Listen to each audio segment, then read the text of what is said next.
అందరికంటే చిన్నవాడు, ఏడేవాడు. ఈ దావీదుకు చదువు అందు ఏం నేర్పించలేదు. చిన్ననాటి నుండి వాళ్ళ ఆయన గొర్రెల కాడకి వేసినాడు. అడవుల్లో గొర్రెలు మేపుకుంటూ దేవునితో సంబంధం కలిగి ఎక్కువ దేవుణ్ణి స్తుతించి ఆరాధించి మహింపరిచేవాడు. ఇక్కడికి వచ్చి ఇలా చూసినట్టయితే మనము మొదటి మాట ఏం రాయబడింది చూడండి. ఏమాట ఇక్కడ ఈ దావీదు దేవుడంటే యెష్షయి కుమారుడు, గొర్రెల మేపుకునే వ్యక్తి. ఇప్పుడు ఏం మాట్లాడుతాడు దావీదు?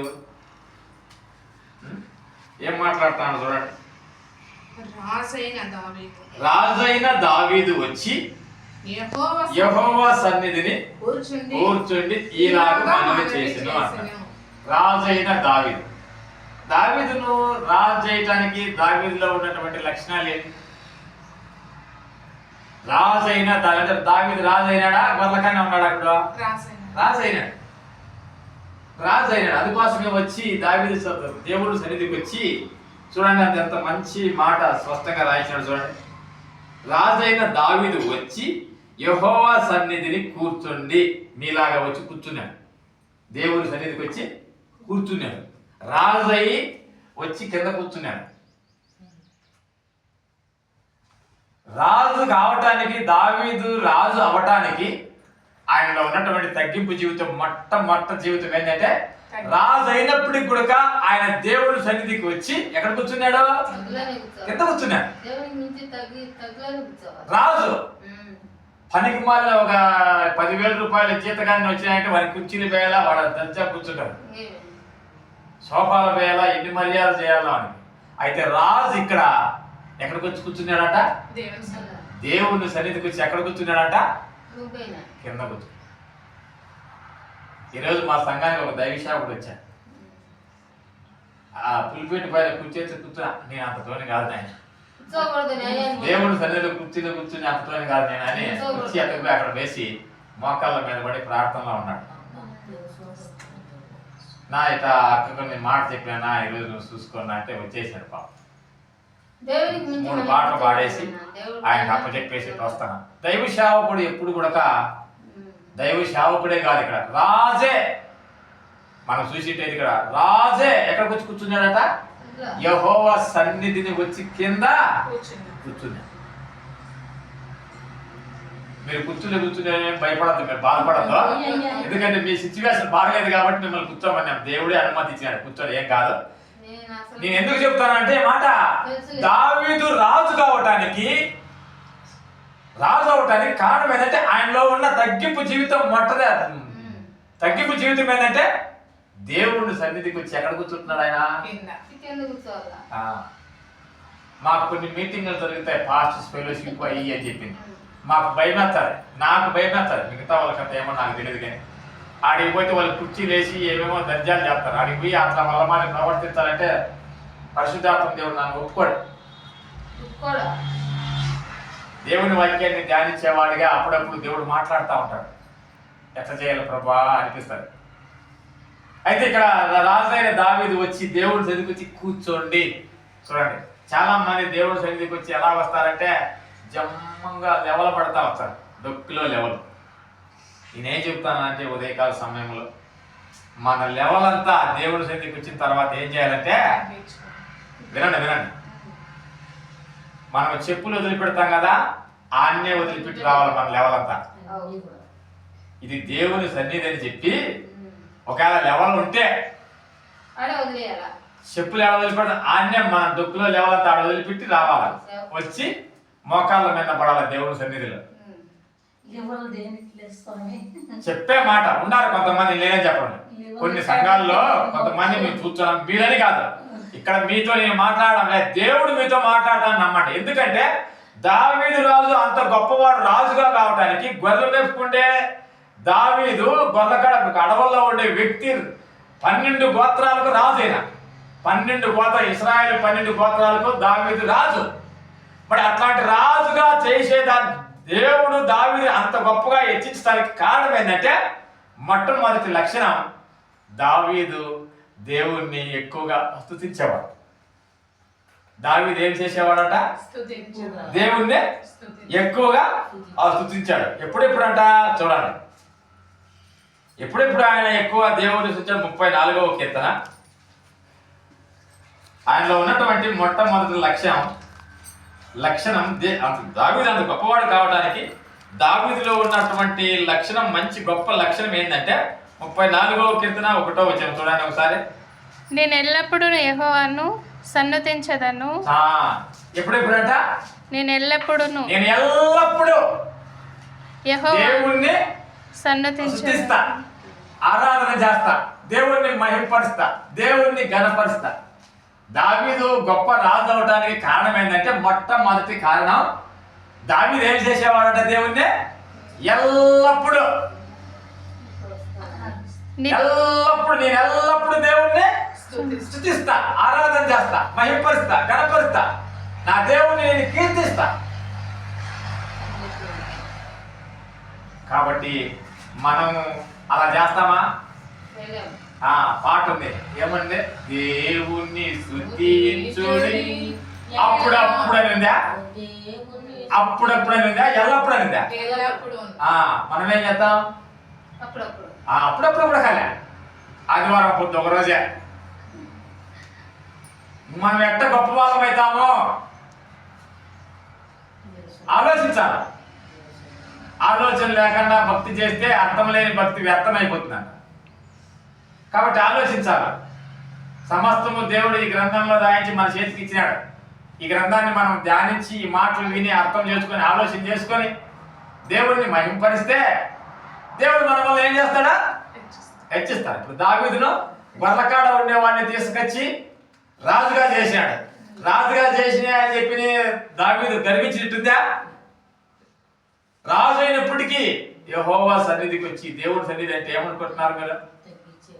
దేవుడి సన్నిధి అంటే దేవుడు తెల్లాడే స్థలం అని, దేవుడు నివసించే స్థలం అని. మరి దేవుడు నివసించే స్థలాన్ని మనం ఎలా పెట్టుకోవాలా? ఎట్లా పెట్టుకోవాలా?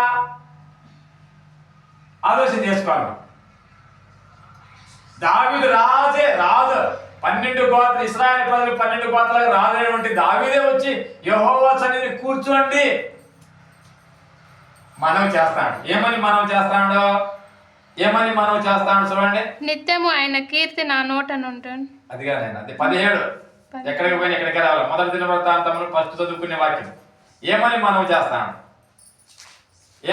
చేస్తాడు చూడండి. రాజైన దావీదు వచ్చి యెహోవా సన్నిధిని కూర్చోండి ఇలాగ మనవి చేసాడు. ఎలాగ మనం చేస్తాడో? దేవా యెహోవా నీవు నన్ను ఇంతగా లేదా ఇంత హెచ్చులోనికి తెచ్చుటకు నేను ఎంతటి వాడినయ్యా? ఇంత హెచ్చులోనికి తెచ్చాను ఆ పాటి వాడిని. తగ్గింపు చూడండి. రాజు అయినప్పటికీ, ఇశ్రాయేలు ప్రజల 12 గోత్రాలకు రాజు అయినప్పటికీ ఆయనలో ఉండే తగ్గింపు జీవితం, తగ్గింపు మాటలు, నేను ఎంతటి వాడినయ్యా? ఇంత గొప్ప రాజుగా చేసినవే, నాలో ఏం మంచితనం లేదే, నేను ఎంతటాన్ని, ఎందుకు పనికిరానే నేను, నన్ను రాజుగా చేసినవే, నేను ఎంతటవాన్ని. దేవుని సన్నిధికి వచ్చి మాట్లాడే మాటలు, కొంతమంది దేవుని సన్నిధికి వచ్చి గర్వం మాటలు తప్ప మంచి మాటలు రావు. ఇప్పుడు రాజీకి పోయి హాస్పిటల్కి పోయి ఏమో దేవుడి కాడికి పోతానంటే ఏం పోతావు గొబ్బా కాలు అట్టు పెట్టుకొని అన్నాడు. అంటే లేదు బా నేను పోయి వస్తాను అని చెప్పి అడిగి వస్తాను. ఇంటికి పోతే ఏమవుతుంది? మామతో నేను చెప్పాను చెప్పినాడు ఆ మాట. రెడ్డం పిలిచింది బా అంటే. కాబట్టి దేవుని సన్నిధికి మనం ఎప్పుడు భయపడతామో దేవుడు మనకు ఏ రోగం రానిడు, ఏ సమస్య రాని. ఒకవేళ వచ్చినా దేవుడు ఏం చేస్తాడు? మన ఏంటంటే పక్కన ఉంటాడు. దావీదుకు అనేకమైన శ్రమలు వచ్చాయి. ఎందుకు వచ్చాయంటే తను ఒక పాపం చేశాడు, దానివల్ల ఆయన శ్రమ వచ్చినాయి. జీవితంలో ఎక్కడ సమస్యలు రాలే. ఎలుగుబంటిని చంపేసినాడు, సింహాన్ని చీల్చేసినాడు, గొర్రెకాడ మీద వచ్చి పడితే 24 గంటలు ఎల్లప్పుడూ దేవుడిని ఆరాధించుకుంటూ చెత్త కింద కూర్చోనంటే సింహం వచ్చి పడింది గొర్రెల మీద చంపేయడానికి. పోయి చీల్చేసినాడు. చిన్న పిల్లడు, సింహం అంటే ఎంత ఉంటుంది? అంత శక్తి ఎలాగొచ్చింది ఆయనకు? ఎట్లా వచ్చింది ఆయనకంటే? దావీదు చేసిన మంచి లక్షణం ఒకటి ఏంటంటే ఎల్లప్పుడు దేవుణ్ణి స్తుతించేవాడు. ఎల్లప్పుడు సితారా తీసుకొని గొర్రెకాడ దేవుణ్ణి మహింపరిచేవాడు. ఆరాధించేవాడు, గణపరిచేవాడు. కాబట్టి ఆ ఆరాధనలో, ఆ స్తుతిలో ఏముందంటే శక్తి ఉంది. పరిశుద్ధ గ్రంథంలో మనం చూస్తాం, ఎరికో గోడలు కూలిపోవడానికి కారణం ఏంటంటే స్తుతి, ఆరాధన. యెహోషువ అనే నాయకత్వంలో ఇశ్రాయేల్ ప్రజలంతా ఎరికో గోడలో పట్టణానికి ఆక్రమించుకునే విషయంలో చుట్టుకారం పెద్ద 6 రథాలు, రథం అంటే ఎంత నిలబడుతుందమ్మా, గుర్రాలు 6 రథాలు నిలబడే ఎడల్పు ఆ ఎరుకో పట్టణం చుట్టూ గోడ, ప్రహరీ గోడ అంత ఎడలపుతో కట్టారంట గోడ. అంత గోడ కూలిపోవాలంటే ఏముంది? 6 రథాలు పోతాయంట. 1 2 3 4 రథాలు ఎంత ఉంటాయి మీరు అర్థం చేసుకోండి. 6 రథాలు ఒకేసారి పరిగెత్తి అంత ఎడలపు ఉండాలి దాని చుట్టుకాలం ప్రహరీ గోడ. అంత మందంతో కట్టిన గోడ ఎట్టపోతాదే? ఎవరు పగలు కొడతారు చెప్పండి? కాబట్టి ఈ ఆరాధన చేసి 7 రోజులు ప్రదక్షిణం చేసి ఆరాధన చేసి దేవుణ్ణి మహిమపరుస్తా అంటే వాటింటికయ్యే బద్దలు పగిలిపోయినాయి. అంటే స్తుతి ఆరాధనలో ఏముంది? శక్తి ఉంది. దేవుణ్ణి స్తుతించడంలో, దేవుణ్ణి ఆరాధించడంలో, దేవుణ్ణి గణపరచడంలో, దేవుణ్ణి మహిమపరచడంలో ఏముంది? శక్తి. దావీదు కూడా అదే ఆయన శక్తి ఎప్పుడు ఇస్తాడంటే, ఎప్పుడు ఇస్తాడు ఆయన శక్తి? ఆయన ఆరోగ్యము, ఆయన బలము, ఆయన శక్తి, ఆయన సంపద అవన్నీ దేవుడు మనకి ఎప్పుడు ఇస్తాడంటే, దేవుణ్ణి మనం ఎల్లప్పుడూ స్తుతిస్తాం, ఆరాధించాలి, ఎల్లప్పుడూ దేవుణ్ణి మహిమపరచాలి, ఎల్లప్పుడూ దేవుణ్ణి గణపరచాలి, పాటలు పాడి. అప్పుడు రాజుగా చేయబడ్డాడు దావీదు. ఆ రాజుగా చేసేయడానికి నాకు రాజు అయిపోయానని చెప్పి గర్వించలేను. వచ్చి ఎక్కడ కూర్చున్నాడట? దేవుడి సన్నిధికి వచ్చి కింద కూర్చోండి. ఈ విధంగా మనం చేస్తున్నాడు. ఏమని మనం చేస్తామంటే తగ్గింపు జీవితంతో, దేవా యెహోవా నన్ను ఇంత హెచ్చులోనికి తేవటానికి నేను ఎంతటి వాడను? నా ఇల్లు ఏమాత్రపతి. ఇల్లు అంటే ఇక్కడ ఇల్లు అంటే కుటుంబం. జ్ఞానవంతురాలు తన ఇల్లు కట్టుకున్ను అనే సామెత గ్రంథంలో మనం చూస్తాం. ఇల్లు కట్టుకోవడం అంటే ఏంటంటే కుటుంబంలో పిల్లలను పెంచే విధానం, కుటుంబంలో క్రమశిక్షణ. లేస్తనే బైబిల్ చదవడం, ప్రార్థన చేసుకోవడం, దేవుడు సృష్టించడం, ఆరాధించడం, ఆత్మీయంగా ఎదిగేది ఇల్లు కట్టడం అంటే. ఏదో ఇల్లు కట్టుకోవడం అంటే సిమెంట్, ఇసుక, కంకర, కడ్డీలు ఎన్ని తెచ్చి కట్టుకోవడం కాదు ఇల్లు కట్టడం అంటే. అది భౌతిక సంబంధమైనది. మనం బైబిల్లోకి వచ్చే తల్లికి దేని గురించి సంబంధించి మాట్లాడాలా? ఆత్మ సంబంధమైన మాటలు మాట్లాడాలి. దేవుడు ఆత్మస్వరూపి కాబట్టి ఆయన ఆత్మ సంబంధంగా డెవలప్మెంట్ అయ్యేది మనం నేర్చుకోవాలి. కాబట్టి సంఘము డెవలప్మెంట్ కావాలంటే సంఘాన్ని ఆత్మీయంగా మనము పెంచాలి, పోషించాలి. భౌతికంగా మటన్ బిర్యానీ, చికెన్ బిర్యానీ పెట్టి కాదు, పెట్టి పెట్టి పెట్టి పెట్టి పెట్టి పొద్దుటికి మేము సరైన బట్టలు లేకుండా ఉన్నాం. అది పెట్టి ఇది పెట్టక, వాక్యం పెట్టక, జనాలు వస్తా అంటే మటన్ బిర్యానీ, చికెన్ బిర్యానీ చేసి పెట్టి పెట్టి పెట్టి పెట్టి చిత్రాలు వెళ్ళిపోతారు. నిన్న రాజంపేటకు ఆన్లైన్ ప్లేయర్కి వెళ్ళా. వినండి, ఆడ మంచి భోజనాలు ఏర్పాటు చేశాను. వచ్చినారు 50 మంది వచ్చినారు, 50-60 మంది వచ్చినారు, తినేసారు. ఇంకా ప్రార్థన బాండి అంటే చర్చి క్లీన్ చేసి ప్రార్థనలో కూర్చొని ఆన్లైన్ ప్రేయర్ అయిపోతే అందరూ మేలుకోవాలా అన్నీ అంటే ఒక్కొక్కరు మెల్లిగా వెళ్ళిపోతాను. ఒక్కొక్కరు మెల్లిగా వెళ్ళిపోతాను. నేను అన్నా పబ్లిక్ గా అనేసాను, చాలా మంది వచ్చినారయ్యా, చాలా సంతోషపడ్డారేమో అంటే ఆ మాటలు మాట్లాడే విషయంలోనే ఈరోజు అన్నానికి ఎంతమంది వచ్చినారో, దేవుడి కోసం ఎంతమంది వచ్చినారో చూస్తానన్నా గట్టిగా అనేసి ఆ మాట.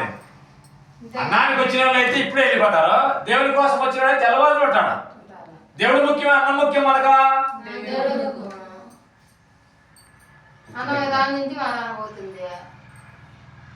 ఆ అన్నం ఇచ్చింది ఎవరు మనక?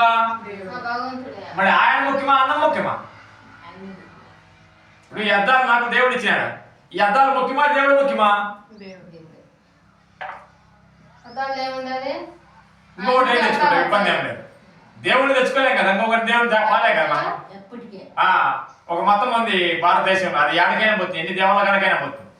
మనం బాగుపడతాం. దేవుడు ఒక్కడే. ఆకాశాన్ని భూమిని సమస్తాన్ని చేసిన దేవుడా ఒక్కడే. ఒక్కడే దేవుడు, అవునా కాదా? ప్రపంచ సృష్టికర్త ఒక్కడే, ఇద్దరు ముగ్గురు లేరు.